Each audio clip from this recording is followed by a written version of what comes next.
जी माशाल्लाह बहुत अच्छी प्यारी खुशबू तो बहुत अच्छी आ रही है। अब अस्सलाम वालेकुम व्यूवर्स, क्या हाल है आपका। उम्मीद करती हूँ सब लोग अल्लाह पाक की हिफाजत में होंगे। तो आज मेरे घर में बन रहे हैं गोट पाए। सबसे पहले तो मेरे पास 3 पाउंड ये मेरे पास गोट पाए हैं और इसके अलावा मैंने एक बड़े साइज का बारीक बारीक प्याज काटा है और मसालों मेरे पास सुरख मिर्च पीसी हुई है। ये मैंने घर पर व्यूवर्स पीसी है। इसमें सारे लहसुन अदरक नमक वगैरह डाल के थोड़ा थोड़ा ये मैंने पीसा हुआ है। और इसके अलावा हल्दी लेंगे आप हस्बे ज़रूरत, नमक भी आप हस्बे जायका लेंगे। और 2 टेबलस्पून भरकर मैंने अदरक लहसुन का पेस्ट लिया है। इसमें मैंने एक छोटी सब्ज़ मिर्च भी ऐड की है पीस कर। और ये मेरे पास मेरा होममेड ज़ीरा और धनिया का पाउडर है और होममेड ही मेरा ये गरम मसाला है। और दही लिया है मैंने इसके अंदर टमाटरों की जगह। तो चले फिर शुरू करते हैं। तो ये मैंने इधर आधा कप जितना मैंने ऑयल लिया है और ऑयल हमारा अच्छी तरह से गर्म हो चुका है। तो अब मैं इसके अंदर प्याज डालती हूँ। तो हमने हल्का गुलाबी होने तक फ्राई करना है। तो अब हमारा प्याज बहुत अच्छा तरह से कलर इसका हो गया गोल्डन। तो इसके अंदर हम थोड़ा सा पानी ऐड करते हैं ताकि इसको थोड़ा सा कूल डाउन हो जाए और ज़्यादा जले नहीं प्याज हमारा। तो मसालों में कुछ ये है कि ये हमारे पास ये दही जो मैंने आधा कप लिया था हम डालते हैं एक। ये हमारे पास जो मिर्च मेरे घर में पिसी हुई है ये मैंने ऐड कर दिया। ज़ीरा और धनिया का पाउडर ये डालते हैं 2 टेबलस्पून ये जाएगा। तो ये अदरक लहसुन का जो पेस्ट है ये पूरा सारा ही चला जाएगा।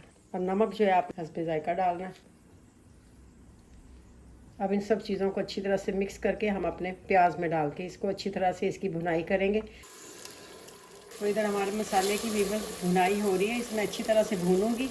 तो जब इसमें से मसाले की खुशबू आने लगे और सारा ऑयल ऊपर आ जाए तो उसके अंदर बाद फिर मैं इसके अंदर पाए डाल के वो भी तकरीबन 10-15 मिनट भूनूंगी पानी का छींटा लगा लगा कर। जी व्यूअर्स, तो हमारा मसाला अच्छी तरह से माशाल्लाह भून चुका है। बहुत अच्छी खुशबू आ रही है। तो अब इस स्टेज पे मैं इसके अंदर अपने जो हमारे गोट पाए हैं वो ऐड करते हैं। अब हम इन पाओ को इंशाल्लाह ताला जो हमारे गोट पाए हैं इसको हमने 15 से 20 मिनट तक इनकी अच्छी तरह से भुनाई करनी है।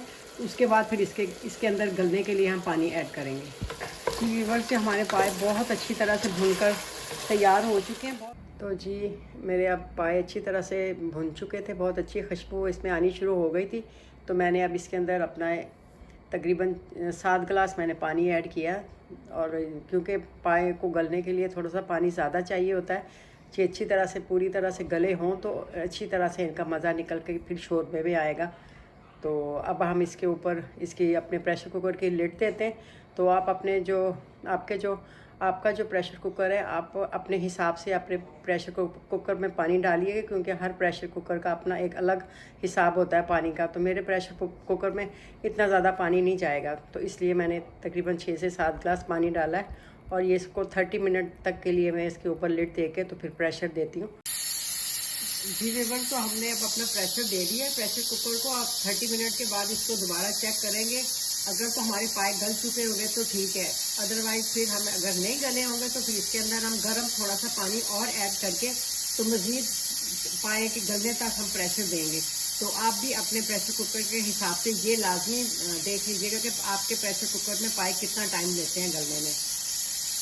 तो जी अब हम अपने पाए को चेक करते हैं गल चुके हैं या नहीं। लेकिन हमारे इस पाए को गलने में तकरीबन ऑलमोस्ट 1 से सवा घंटा लगा है। तो दरमियान में हमने चेक किया था तो पूरी तरह डन नहीं हुए थे। तो फिर हमने दोबारा से थोड़ा सा गर्म पानी ऐड करके तो इसको मैंने गलाया। तो तकरीबन 1 घंटा 20 मिनट में पाए गले ये हमारे। तो अब देखते हैं कि अब क्या पोजीशन है हमारे पाए की। जी माशाल्लाह बहुत अच्छी प्यारी खुशबू तो बहुत अच्छी आ रही है। अब देखते हैं कहाँ तक गले हैं। हाँ जी माशाल्लाह, अल्लाह का शुक्र है बहुत अच्छे पाए हमारे गल चुके हैं, आराम से उतर गए। तो ठीक है जी, हमारे यहाँ पाए बहुत अच्छे गल चुके हैं। ये बहुत मज़े के बने हैं और बहुत अच्छी खुशबू आ रही है। तो मैंने बहुत सादा से मसालों से बनाए हैं, बेसिक जो घर के किचन में मसाले, नमक मिर्च हल्दी लहसुन प्याज अदरक और सब्ज़ मिर्च। और इसमें मैंने कुछ बाजार का मसाला ऐड नहीं किया। तो आप इस रेसिपी को ज़रूर ट्राई करें, ज़रूर बनाएं, आपको बहुत पसंद आएंगे इंशाल्लाह ताला। ये बहुत मज़े के बने हैं। तो मेरे इस चैनल को आप लाइक करें, शेयर करें, सब्सक्राइब करें। तो फिर मिलूंगी एक नई अच्छी मज़ेदार रेसिपी के साथ। मुझे इजाज़त दीजिए, अल्लाह हाफिज़।